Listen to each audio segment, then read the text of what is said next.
You're listening to The World at 8 with Lynn Mozart.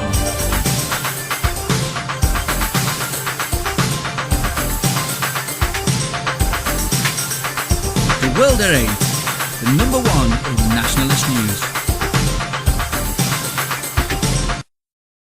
Highlights of the news today, Friday 28th of March 2014.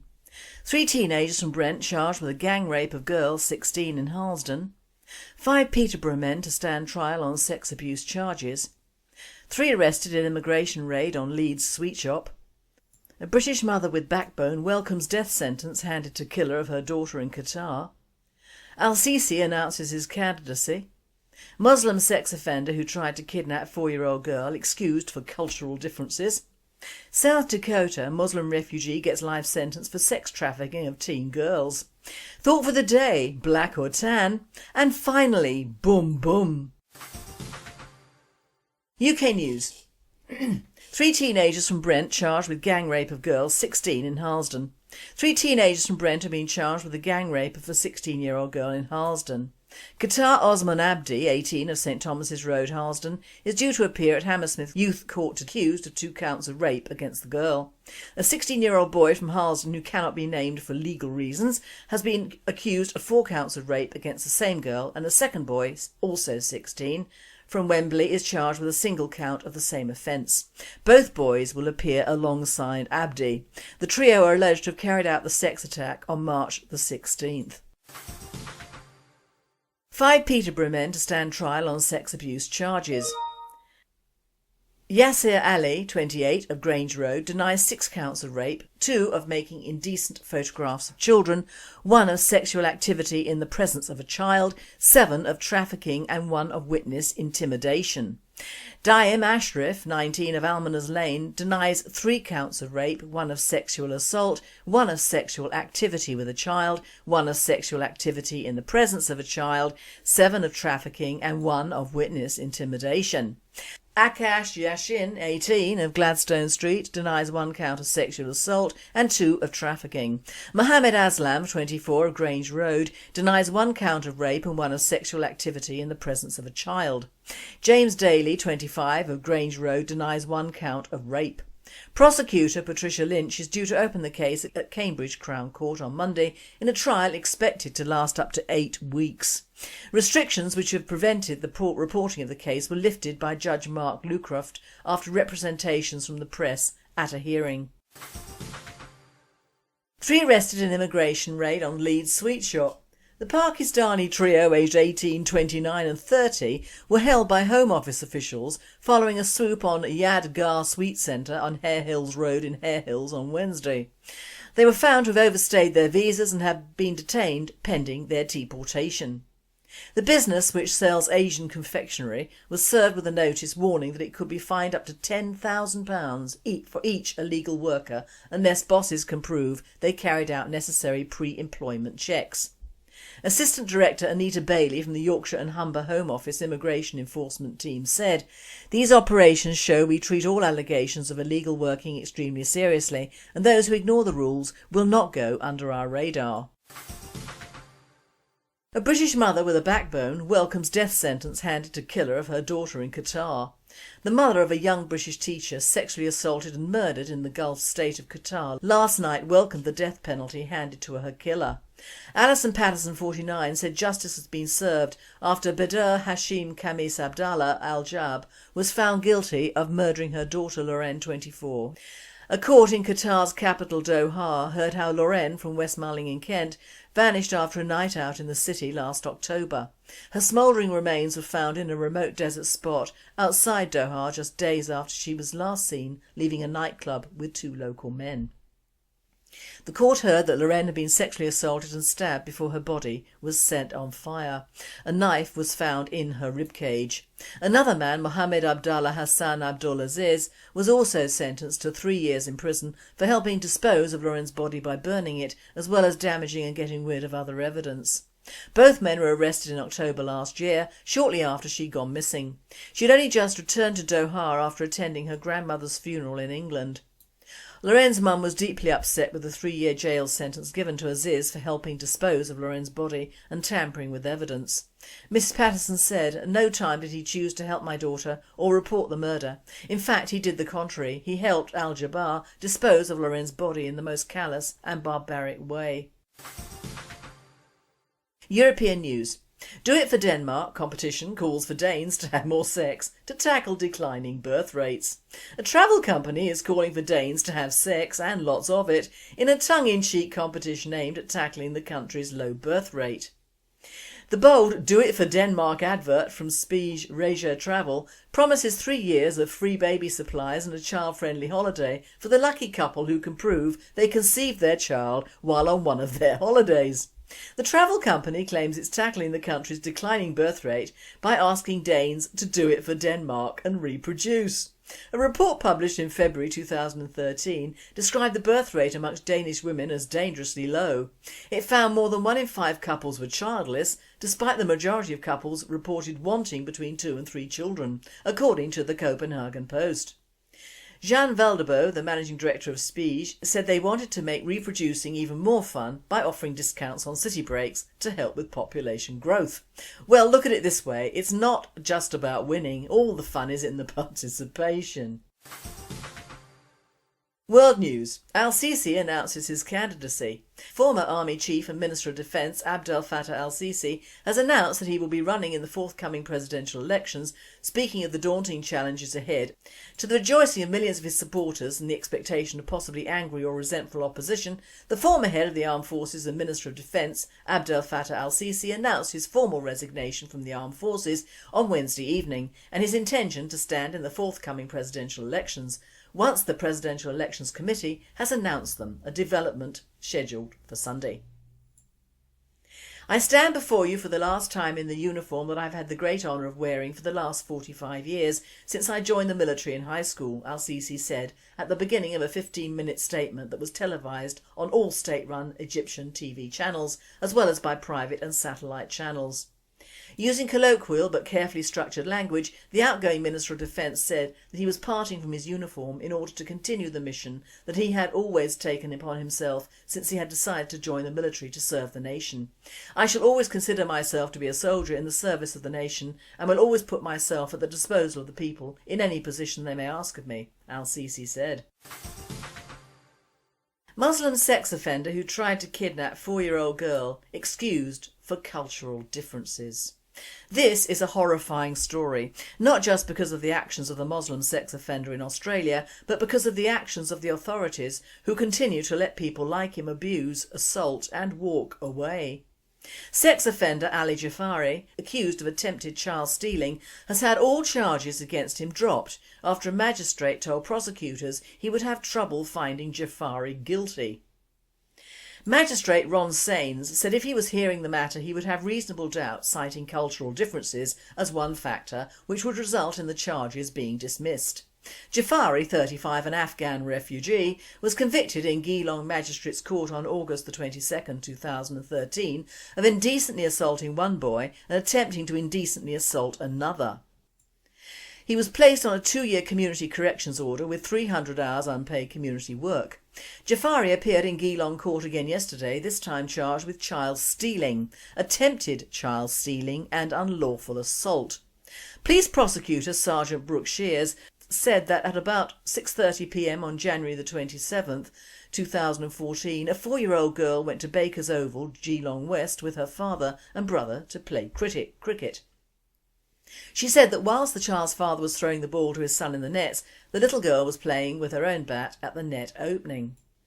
Sergeant Shears said that Jafari was walking around the oval when he approached the child, removed the bat from her hand and rested it against a bollard. He then grabbed the child's hand and began to lead her away before she looked up, saw it wasn't her father, started crying and pulled her hand away, she said. The victim's father turned, saw what was happening and yelled at Jafari, "What do you think you're doing?"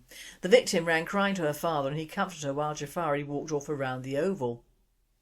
The prosecutor said that when interviewed, Jafari told police, "For us, it is not an issue." Mr Sain said the prosecution case fell short of criminality and cited cultural differences as a possible mitigating factor. World at 8. Considering how little boys and girls are treated in Afghanistan, There's no doubt that it wasn't an issue for Jafari. The Muslim sex offender was not deported or locked up after his previous offences. Now he's being kept free here once again because of cultural differences. South Dakota, Muslim refugee gets life sentence for sex trafficking of teen girls. The Sioux Falls man authorities say ran a sex trafficking house of horror will now call prison his home for the rest of his life. On Monday, federal judge Karen Shrier sentenced 45-year-old Mohammed Al-Abudi to 4 life terms behind bars. He will serve those concurrently. Al-Abudi took in teen girls and young women, gave them drugs and forced them into prostitution out of his 1-bedroom apartment near McKenna Park. Shrier essentially said this is the worst case of human sex trafficking she's seen because it involved more force and coercion than the others. 4 of Al-Abudi's victims, who were repeatedly raped and tortured, told their former captors how his actions have impacted on them. They were treated, as Judge Shrier said today, in many cases worse than a person would treat their own dog, US Attorney for South Dakota Brendan Johnson said. Federal prosecutors said Al-Abudi preyed on vulnerable, often homeless, young girls and women. He gave them a home, drugs and alcohol. Prosecutors said he often got them hooked on meth and made them huff hairspray. He would bring in man after man after man into his home to have sex with these young girls and women. If they refused, they would be raped or they would be beaten, Johnson said. Victims called Al-Abudi a monster who would sit and laugh while the girls were raped. One called their situation hell. Another victim hopes God decides to forgive him someday. Towards the end of the hearing, Al-Abudi yelled at the judge and said he was innocent. He also called FBI agents and federal prosecutors liars. Mr. Al-Abudi's house of horror is closed. Our mission as a law enforcement is to make sure another one does not open its doors in the future, Johnson said. World at 8. When will the West learn that these people do not change? They expect the country they crawl into to change, not them or their so-called culture. Thought for the day, black or tan? No, I'm not going there with the Northern Irish or the Southern Irish troubles, as my knowledge of the black and tans is sketchy to say the least. But I am referring to NG's excellent speech to the German youth that I have just watched. That man can talk the talk and walk the walk, whatever your opinion may be of him. He is well worth listening to. I did, however, have a mild form of dissension on his opinion of our black immigrants. True, the West Indians from the early 50s were mostly Christian, but since those days these early migrants have bred at least 4 generations of descendants in this country. Now many have gone on to become famous sports people, entertainers and contributors to our society, but unfortunately, whether one admits it or not, a greater proportion have gone on to become gangsters, drug runners, sex traffickers, rapists and, at the very least, errant partners who have bred thousands of mixed-race children and left them to the state to pay for and educate. Now this will not go down well with our members who have black relatives or mixed race relatives, but I will not apologise, because although the web doesn't give facts and figures on this, I have been around enough to know that my comments are not far from the truth. I quote, "British Jamaican or Jamaican British people are British persons who were born in Jamaica who are of Jamaican descent. The community is well into its 4th generation and consists of around 800,000 individuals, one of the largest Jamaican diasporas on earth. The majority of British people of Jamaican origin were born in the United Kingdom as opposed to Jamaica itself. The Office for National Statistics estimated that in 2010 some 150,000 Jamaican-born people were resident in the UK, with only 49,000 of these retaining Jamaican citizenship. A fair-sized proportion of these original West Indians took jobs on the railways, which due to the death of thousands of our young men in the war were available. However, in the ensuing years our male babies grew up and wanted jobs, and these jobs had gone, often to the next generation of West Indians. The same applied to the East End docks, which led to terrible strikes and deprivation, which is never or rarely mentioned alongside the minor strikes which occurred later. The East End of London became a heavily enriched area in the 1960s when hordes of Asians descended there as well. Many of our blacks descended from the original boat people have converted to Islam in the last few years and have joined the vast enclave of black Africans who have also traipsed through Europe to get to the promised land of the UK and who are Muslim. So it isn't a case of a few West Indian immigrants making their homes here in the mother country and having 2.2 kids. They have produced large amounts of children, both black and mixed race, who have been taken over now by the Muslims in sheer numbers in our schools. The ITV News last night showed a picture of a corridor in an inner city school relating to the teachers' strike, and to a person they were all black with one mixed race youngster. I'm only human and I don't want to be swamped by either black or brown people or even foreign white people too much. Cosmopolitan is not Cosmo's swamp. The reason the Labour government at the end of the war encouraged immigration from the East and the West Indies was to start the gradual obliteration of the white race, and I thought I would never say that, as I've always admired the West Indians and indeed the Africans in their own countries. But overkill is overkill in any colour, and enough is quite enough. Apparently in nature, overcrowding solves itself. In Longleat about 6 months ago, the lions became somewhat quarrelsome and a couple were killed, whether by the staff or other lions I'm not sure, but the reason was that they were becoming overcrowded in their space and were not happy lions. That is a lesson for us all. Don't build houses or roads or schools for more foreigners, just don't have more foreigners into the country. Problem almost solved. The spat between Osborne and Farage was just too much for me, and of course the media have lightened on the very mild babblings on immigration from Farage, who is not being targeted by shite no hope, or rather hope not hate, naughty me, for his comments on immigration. Hell, if they think they're bad they should listen to us, shouldn't they? Oh, I forgot they do, otherwise they'd run out of ideas. So in calling this article The Black and Tans, you can see where I'm coming from.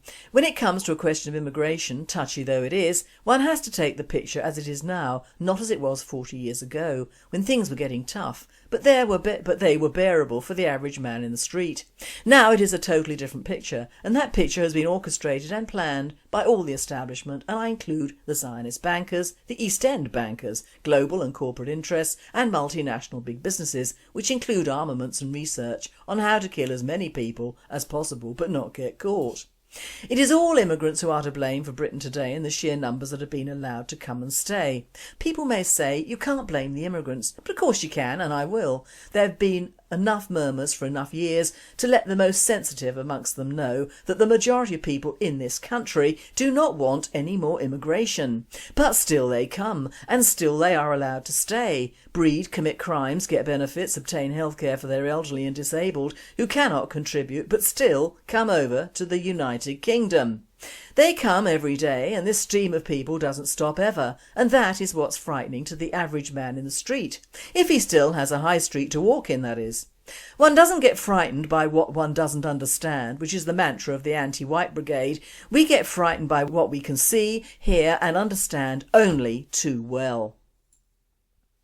When you see more black and tan faces in a classroom or on the street than white, when doctor surgeries and hospitals are overcrowded with these faces and not the elderly white faces that are muted on the media, when crimes are committed every day and not paid for, when almost every single eating place is run by immigrants, then I believe it is time to cast off the white gloves and the sympathetic air and realise that one day it'll be them or us, and no amount of talking or calm behaviour will help. Because what has never been mentioned is that almost every single immigrant, regardless of colour or religion, thinks it is their right to come to the UK, settle and breed and behave like a parasite on a host. All of them think that way, whatever you may think about them. They may be nice, polite, but they will never integrate and indeed don't want to. They're too busy bringing their way of life and religion to the UK to bother either about you or your history or your culture, so get used to it. I read a comment about teachers and how we should understand them, and my hackles went up. It is the new teaching profession that is the cowcatcher for the far left. It is these teachers who are trained in diversity and the downgrading of anything English or Christian.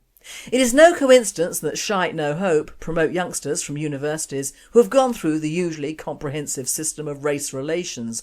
That is, every race is wonderful, apart from your own race, who are despicable and do not understand. I'm about to read a section from an article on the Shite No Hope site, and it shows that teachers, whether of babes, children or teenagers, are Marxist orientated and how they and our children are targeted at an early age. Students are natural allies in the battle against fear and hate. A recent YouGov survey found that the attitudes of younger people were far more positive than older people, both in regards of sympathises to the EDL, but also more generally to immigration, the EU and Islam. For example, 50% of 18 to 24-year-olds said they were less likely to vote for a party which promised to stop all immigration into the UK, compared to 20% of people over 60 and 28% in society overall. Likewise, 42% of 18 to 24-year-olds were less likely to support a party which promised to reduce the number of Muslims and the presence of Islam in the UK. This compared to 15% of those over 60 and 23% overall. However, many students are not registered to vote, and many of those who are don't.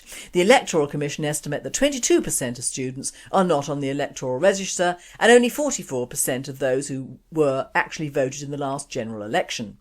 With voter turnout so low, encouraging students both to register and to vote could make a huge difference, especially in the European elections where every vote counts. It is for this reason that Hope Not Hate has teamed up with the National Union of Teachers to run this campaign.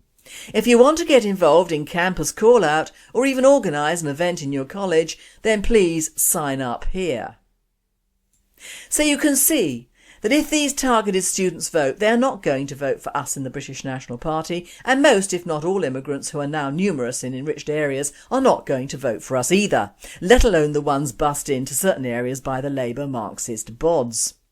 And this, along with the education, was all in the plan. Massive immigration plus propagandised babies and children, get them in university before they hopefully get positions in the civil service or the media. Give foreigners voting rights, in fact even give prisoners voting rights as well. Make sure key areas are heavily enriched, and boy oh boy, let loose the dogs of war. But I like a challenge, don't you? We may put our country back on the map of civilization yet again, and away from the third world enclave it has become. Vive la différence! And finally, boom boom! A couple from a circus go to an adoption agency, but social workers are doubtful about their accommodation. So they produce photos of their 15-metre long caravan, the back half of which is a beautifully equipped nursery. The social workers are then doubtful about the education that would be provided. We've employed an Oxford Don who'll teach the child all the subjects along with Mandarin and ICT skills. There are then doubts expressed about the child's healthy upbringing. Our full-time nanny is an expert in paediatric welfare and diet, they reply. So the social workers are finally satisfied and ask what age of child they were looking for. It doesn't really matter, they say, as long as he fits in the canon. Boom boom! You've been listening to The World at 8. I am Lynn Mozart, and I and the team at World at 8 and Radio Britain wish you all a very happy and a very safe weekend.